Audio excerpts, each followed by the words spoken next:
সংস্কারের জন্য 133টি অধ্যাদেশ জারি করে।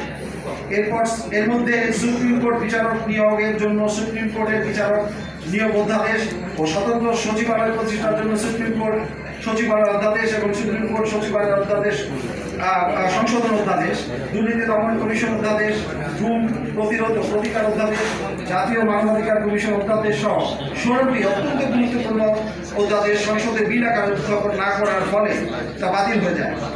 শেখ হাসিনার সরকার ভিন্ন মতাবলম্বীদের ব্যাপকভাবে গুম করে তাদের উপর নির্যাতন চালিয়েছিল। বিচার বিভাগের রাজনৈতিক হস্তক্ষেপের সুযোগ থাকায় তা নির্যাতনের জন্য ব্যবহার করা হতো।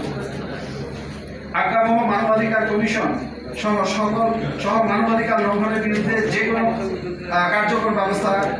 ধরনের কার্যকর ব্যবস্থা গ্রহণ করেনি। কিন্তু অন্তর্বর্তী সরকারের সময় গৃহীত এবং গুরুত্বপূর্ণ অধ্যাদেশগুলো বাতিলের মাধ্যমে রাষ্ট্রীয় প্রতিষ্ঠানগুলোকে সাবেক ফ্যাসিবাদী সরকারের আমলে আজ্ঞাবহ প্রতিষ্ঠানের আদলে ফিরিয়ে নেওয়া হলো, যা অত্যন্ত উদ্বেগজনক।